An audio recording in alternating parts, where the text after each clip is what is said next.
A revolta de Yorkshire West Riding de abril de 1820 foi uma revolta planejada por radicais da classe trabalhadora. Acredita-se que tenha sido associada a revoltas escocesas e ocorreu exatamente quando os presos no massacre de Peterloo e outras manifestações de reforma de 1819 estavam indo a julgamento. O desejo por sufrágio universal, eleições anuais e o fim das leis do milho foram a principal motivação dos radicais. As notícias do massacre de Peterloo se espalharam por toda parte, com barracas de feiras tão distantes quanto Devon exibindo impressões coloridas à mão detalhadas da cena.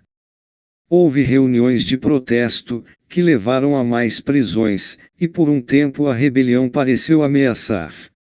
Na primavera de 1820, houve sérias agitações em Yorkshire e rebeliões armadas na Irlanda e na Escócia. Em Glasgow, um governo provisório foi proclamado com otimismo.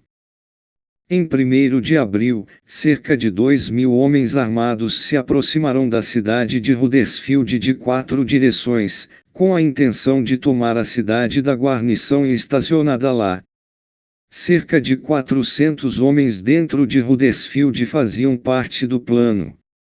No entanto, por algum motivo, o plano foi abortado, os insurgentes se retiraram e retornaram para suas casas e apenas 4 homens foram presos, após o evento.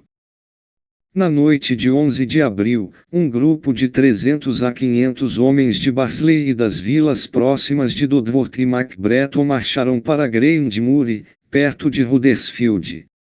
Eles acreditavam que faziam parte de uma revolta adiada de 1º de abril e que se encontrariam com outros grupos e tomariam Huddersfield. Eles carregavam armas e provisões, marchavam ao som de tambores e carregavam faixas políticas que haviam usado em reuniões em 1819.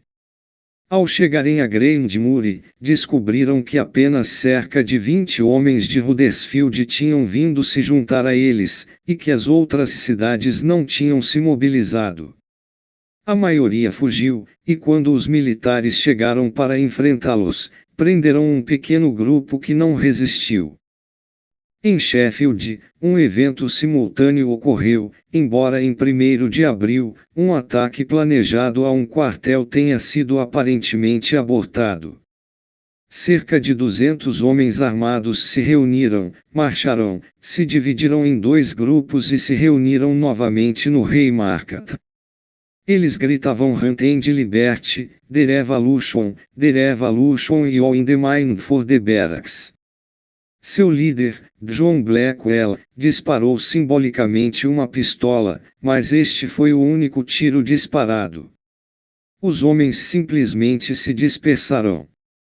Em Halifax, assim como em Sheffield, houve uma reunião de homens que gritaram alto e dispararam um foguete, antes de se dispersarem. Em Mirfield e Dewsbury houve greves gerais.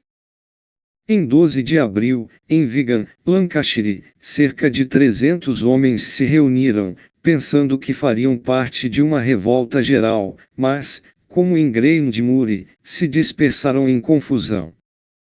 Aparentemente, a estratégia tinha sido tomar cidades e interceptar as carruagens de correio no norte da Inglaterra. Os radicais escoceses saberiam que a revolta tinha começado quando as carruagens de correio não chegassem, e começariam a sua própria.